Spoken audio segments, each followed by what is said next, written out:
ہمارے آقا ہمارے مولا امام اعظم ابو حنیفہ جن کے مذہب اور جن کے مسلک پر ہم نماز پڑھتے ہیں، آیا وہ کون تھے؟ آیا انہوں نے اس دنیا کے اندر ایسے کون سے اعمال کیے کہ جن اعمال کی بدولت آج پوری دنیا کے اندر حنفی مسلک سب سے زیادہ پڑھا جاتا ہے، مانا جاتا ہے۔ آج پوری دنیا کے اندر جتنی بھی فقہ کی کتابیں ہیں، مسائل کی کتابیں ہیں، وہ تمام کے تمام لکھنے والے سب کے سب حنفی ہیں۔ آج پوری دنیا کے اندر دنیا کے کونے تک جائے تو امام اعظم ابو حنیفہ رحمہ اللہ ان کے مسلک کے ماننے والے زیادہ ہیں۔ سن 80 ہجری کے اندر ان کی پیدائش ہوئی، امام اعظم ابو حنیفہ رحمہ اللہ، اور 80 صحابہ کی انہوں نے زیارت کی۔ 80 صحابہ، جن میں سے 6 صحابہ ایسے ہیں جن سے امام اعظم ابو حنیفہ رحمہ اللہ نے حدیث کی سند بھی لی۔ ان کا اصل نام نعمان بن ثابت ہے، ان کی کنیت ابو حنیفہ ہے، لقب امام اعظم ہے، اصل نام نعمان بن ثابت ہے۔ کوئی امام تم سا امام اعظم، اپنے وقت کے بہت بڑے عالم، اپنے وقت کے بہت بڑے مجتہد، اپنے وقت کے بلکہ جتنے بھی 4 ائمہ ہیں، ان 4 ائمہ میں سے امام ابو حنیفہ رحمہ اللہ واحد امام ہے جو تابعی ہے، باقی کوئی تابعی نہیں ہے۔ حضرت انس رضی اللہ تعالیٰ عنہ کی زیارت بھی امام اعظم ابو حنیفہ رحمہ اللہ نے کی ہے، بلکہ اللہ کے نبی صلی اللہ علیہ وسلم نے ایک دن سلمان فارسی رضی اللہ تعالیٰ عنہ سے ارشاد فرمایا، اے سلمان، میرے بعد تمہاری نسل میں ایک ایسا آدمی آئے گا، اگر یہ علم ثریا ستارے پر بھی ہوگا یہ وہاں سے بھی انہیں کھینچ کر لائے گا۔ لوگوں نے کہا حضرت سلمان فارسی رضی اللہ تعالیٰ عنہ کی اس روایت کے مصداق امام ابو حنیفہ ہے۔ علماء نے کہا اللہ کے نبی صلی اللہ علیہ وسلم کی اس بات کے مصداق وہ امام اعظم ابو حنیفہ رحمہ اللہ تھے کہ اپنے وقت کے اندر امام مالک رحمہ اللہ ایک دن کہنے لگے، ملاقات کے لیے تشریف لائے۔ ملاقات ہوئی، ملاقات کے بعد اپنے ساتھیوں سے فرمایا، اے ساتھیوں، اس آدمی کو جانتے ہو یہ کون ہے؟ امام مالک 4 ائمہ میں سے ایک امام ہے، 4 امام ہیں۔ پہلے نمبر پر امام ابو حنیفہ، امام مالک، امام شافعی، اور چوتھے نمبر پر امام احمد بن حنبل رحمہ اللہ۔ امام شافعی اور امام احمد بن حنبل رحمہ اللہ یہ دونوں حضرات امام صاحب کے شاگردوں کے شاگرد ہیں، یہ دونوں حضرات امام صاحب کے شاگردوں کے شاگرد ہیں۔ جس دن امام صاحب کا انتقال ہوا اس دن امام شافعی رحمۃ اللہ علیہ کی پیدائش ہے، یعنی اتنے بڑے امام ہیں ہمارے۔ تو امام مالک رحمہ اللہ تشریف لائے، ملاقات ہوئی، ساتھیوں سے کہا اس آدمی کو جانتے ہو کہ یہ کون ہے؟ ساتھیوں نے کہا ہم نہیں جانتے۔ تو امام مالک رحمہ اللہ کہنے لگے یہ وہ آدمی ہے اگر اس سامنے پتھر کو بھی یہ کہے سونے کا ہے اور دلائل پیش کرے تو سامنے والا بندہ اس پتھر کو سونا ماننے پر مضر ہو جائے گا اور وہ کہے گا یہ واقعی میں یہ پتھر نہیں سونا ہے۔ یعنی اتنی بڑی بات امام مالک رحمہ اللہ نے کی کہ اگر یہ پتھر کو سونا ثابت کر کے دکھائیں اور دلائل سے کہیں تو یہ امام ابو حنیفہ رحمہ اللہ ثابت کر سکتے ہیں۔ ابو حنیفہ امام اعظم ابو حنیفہ، اپنے وقت کے اندر انہوں نے خواب دیکھا، خواب یہ دیکھا کہ امام ابو حنیفہ رحمہ اللہ نے خود فرمایا کہ میں نے خواب میں دیکھا کہ میں اللہ کے نبی صلی اللہ علیہ وسلم کے قبر اطہر کو کھود رہا ہوں اور کھودنے کے بعد آپ کے جسم اطہر کو اپنے سینے سے لگا رہا ہوں۔ وقت کے بہت بڑے معبر حضرت امام ابن سیرین رحمہ اللہ علیہ کے پاس کسی قاصد کو بھیجا کہ اس خواب کی تعبیر پوچھی جائے لیکن میرا نام نہ لیا جائے۔ امام ابن سیرین رحمۃ اللہ علیہ کے پاس جب وہ قاصد آیا اور آنے کے بعد کہا کہ ایک آدمی نے یہ خواب دیکھا ہے تو امام ابن سیرین رحمہ اللہ بہت بڑے خواب کے معبر تھے، بہت بڑے خواب کے علم بتانے والے تھے۔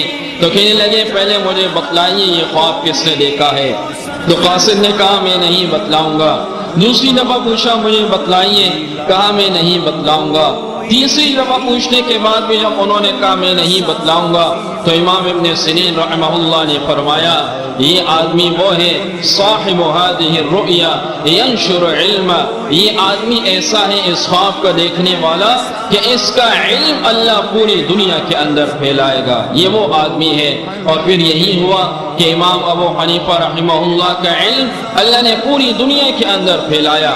خوبصورت شکل کے مالک، درمیانے قد کے تھے اور نفیس اور عمدہ خوشبو لگایا کرتے تھے، جہاں سے گزرا کرتے تھے لوگوں کو علم ہو جاتا تھا کہ یہاں سے امام اعظم ابو حنیفہ رحمہ اللہ گزرے ہیں۔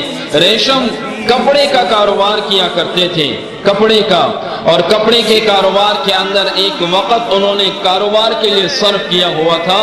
سال بھر جب کاروبار کرتے تو سال میں ایک دن حساب لگاتے کہ پورے سال کی آمدنی کتنی ہوئی، لگانے کے بعد اپنے سال کا خرچہ الگ کرتے اور باقی پورا خرچہ علماء، فقہاء، محدثین اور دین کے سیکھنے والوں پر خرچ کرتے اور کہتے یہ آپ ہی کی وجہ سے میں نے یہ کمایا ہے، لہذا یہ پورا ان پر خرچ کرتے ہیں۔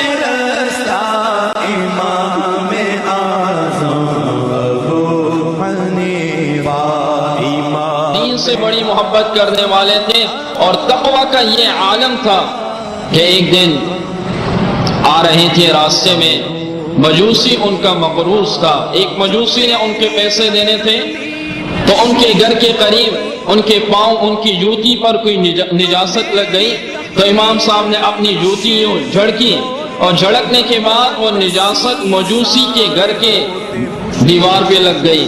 تو امام صاحب جب یہ دیوار پہ نجاست لگی تو امام صاحب نے دل میں یہ سوچا اگر میں اسے ہٹاتا ہوں، اس زمانے میں جو گھر ہوا کرتے تھے مٹی کے ہوا کرتے تھے تو مٹی کورچتی ہے، اس سے مکان خراب ہو جائے گا، اگر اسی طرح چھوڑتا ہوں تو مکان برا لگتا ہے۔ چنانچہ کسی کو بھیجا کہ دروازہ کھٹکھٹائیں اور اس مالک سے پوچھتے ہیں کہ آخر اس کا کیا حل ہے۔ دروازہ کھٹکھٹایا تو کہنے والے نے کہا کون؟ کہا کہ امام ابو حنیفہ رحمہ اللہ آئے ہیں اور آپ سے کچھ بات کرنا چاہ رہے ہیں۔ وہ اندر ہی چھپ گئے کہ کہیں میں مجھ سے قرضے کا مطالبہ نہ کریں۔ امام صاحب نے باہر ہی سے کہا میں نے قرضہ معاف کر دیا ہے، میں قرضے کا مطالبہ نہیں کرتا، آپ باہر آئیے، یہ مسئلہ ہے میں آپ کو بتلاتا ہوں۔ وہ بات انہیں بتلائی تو مجوسی امام صاحب کے تقوی کو دیکھ کر کہا میں نے اسی وقت مسلمان ہونا ہے۔ تقوی کا یہ عالم تھا، تقوی کا یہ عالم تھا کہ امام ابو حنیفہ رحمہ اللہ کپڑے کا کاروبار کیا کرتے تھے۔ ایک دن دکان بند کرنے لگے تو ساتھ والے دکاندار نے کہا حضرت آپ اپنی دکان کیوں بند کر رہے ہیں؟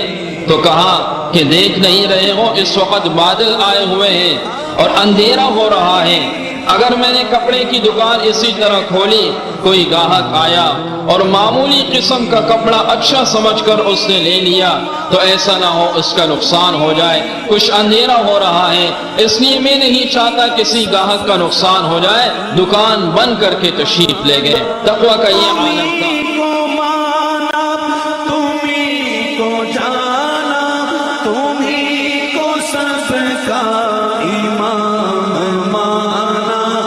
سنت سے بڑی محبت تھی۔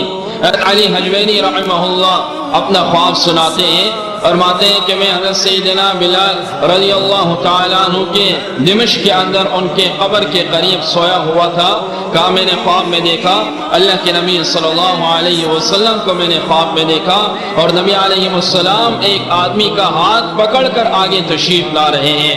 فرمایا کہ میں نے نبی علیہ السلام کو سلام کیا، سلام کے بعد پوچھا کہ یہ آدمی کون ہے جس کا ہاتھ پکڑ کر آپ آگے آ رہے ہیں؟ اللہ کے نبی صلی اللہ علیہ وسلم نے ارشاد فرمایا یہ آدمی امام ابو حنیفہ رحمہ اللہ ہے۔ تو علی حجوینی رحمہ اللہ خود بتلاتے ہیں کہ اس خواب کے بعد میں نے یہ محسوس کر لیا کہ امام ابو حنیفہ رحمۃ اللہ علیہ نبی علیہ السلام کی سنتوں سے بڑی محبت کرنے والے تھے۔ تو کوئی سمجھے حدیث و قرآن پھرے بھٹکتا نہ پائے رستہ امام اعظم ابو حنیفہ بھٹکتا. کا یہ عالم تھا کہ بصرہ کے اندر کسی نے کہا کہ حضرت کوئی بکریاں چوری ہو گئی ہے، اور چوری ہونے کے بعد منڈی کی بکریوں کے اندر بکریاں شامل ہو گئی ہیں. امام ابو حنیفہ رحمہ اللہ نے فوراً کسی بکری پالنے والے کو بلایا، اور بلانے کے بعد کہا کہ بکری کی زیادہ سے زیادہ عمر کیا ہوتی ہے؟ انہوں نے کہا 7 سال، کیونکہ چوری کی بکریاں عام بکریوں کے ساتھ شامل ہو چکی ہیں. تو امام ابو حنیفہ رحمہ اللہ نے 7 سال تک پھر بکری کا گوشت نہیں کھایا. یہ تقوی کا ان کا عالم تھا. راستے میں گزر رہے تھے، خود یہ قصہ بتلاتے ہیں، کہا میں راستے میں گزر رہا تھا تو راستے میں کیچڑ تھی، ایک چھوٹا سا بچہ بھی گزر رہا تھا. میں نے اس بچے سے کہا اے بچے ذرا سنبھل کر چلو، کیچڑ میں پاؤں نہ پھسل جائے. تو کہا اس بچے نے خوبصورت جواب دیا، اور جواب دیتے ہوئے کہا حضرت اگر میں پھسل گیا تو کوئی بات نہیں، میں اکیلا پھسل جاؤں گا، لیکن اگر آپ پھسل گئے تو پوری امت پھسل جائے گی. آپ پھسل گئے تو پوری امت پھسل جائے گی. بڑی محبت تھی عبادت سے، رات بھر عبادت کیا کرتے تھے اور دن بھر روزہ رکھا کرتے تھے. اور عبادت یوں کیا کرتے تھے، کسی نے مجلس میں بیٹھے ہوئے تھے، لوگوں نے کہا کہ امام ابو حنیفہ پوری رات عبادت کرتے ہیں، حالانکہ اس وقت یہ عبادت نہیں کیا کرتے تھے. لوگوں کا حسن ظن تھا، حسن گمان تھا. جب یہ بات سنی اس کے بعد انہوں نے تہیہ کر لیا کہ میں رات بھر اپنے سر کے نیچے تکیہ نہیں رکھوں گا. رات بھر عبادت کیا کرتے تھے. ابو الفضل رحمہ اللہ فرماتے ہیں کہ میں بصرہ کی جامع مسجد میں آیا، میں نے ممبر کے پاس ایک آدمی کو دیکھا، وہ قرآن مجید خوبصورت انداز میں پڑھ رہا تھا. کہا میں اس کے پیچھے کھڑا ہوا، اس نے ایک پارہ پڑھا، دوسرا پارہ پڑھا، ایک ہی رکعت ہے، 10 پارے ہو گئے، 20 پارے ہو گئے. کہا 30 پاروں کے اندر ایک ہی رکعت کے اندر پورا قرآن اس نے پڑھا. کہا جب اس نے سلام پھیرا میں نے دیکھا وہ امام اعظم ابو حنیفہ رحمہ اللہ تھے. یہ عالم تھا. جب ان کا انتقال ہونے لگا، انتقال سے پہلے اپنے بیٹے کو بلایا، اور بلانے کے بعد گھر کے ایک کونے میں بلایا اور کہا کہ اے میرے بیٹے یہ وہ جگہ ہے جہاں میں نے بیٹھ کر 7,000 قرآن ختم کیے ہیں. کتنے؟ 7,000 قرآن ختم کیے. یہ وہ جگہ ہے. 40 سال عشاء کے وضو سے فجر کی نماز پڑھی، 40 سال عشاء کے وضو سے فجر کی نماز پڑھی.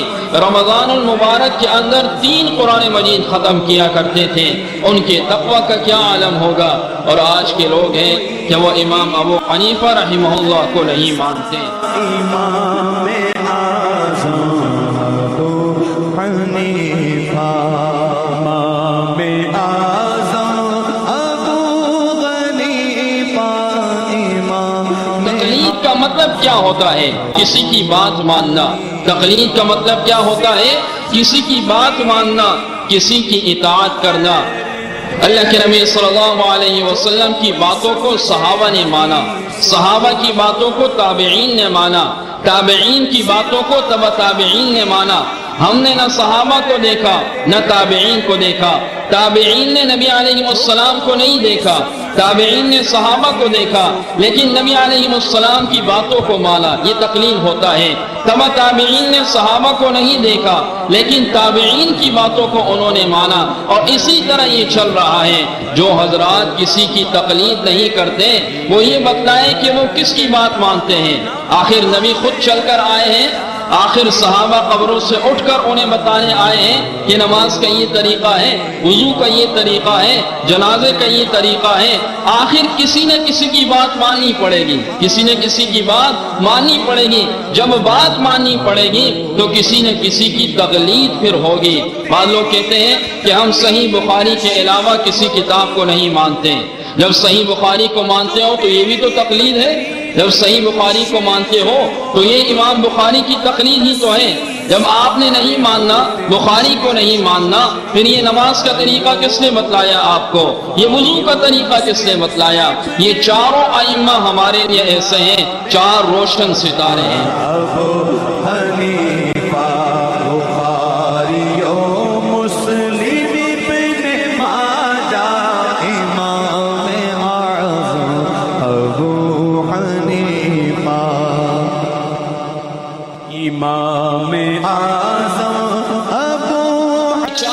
ائمہ ایسے ہیں جنہوں نے قرآن مجید کے اندر کے مسائل کو امت تک بتلایا، قرآن مجید کے اندر کی باتوں کو امت تک بتلایا۔ یہ چاروں وہ ائمہ ہیں، اور بعض علماء نے کہا کہ ان چاروں ائمہ نے اللہ کے نبی صلی اللہ علیہ وسلم کی ایک ایک ادا کو اللہ نے محفوظ کرنا تھا، نبی علیہ السلام کے ایک ایک عمل کو اللہ نے محفوظ کرنا تھا۔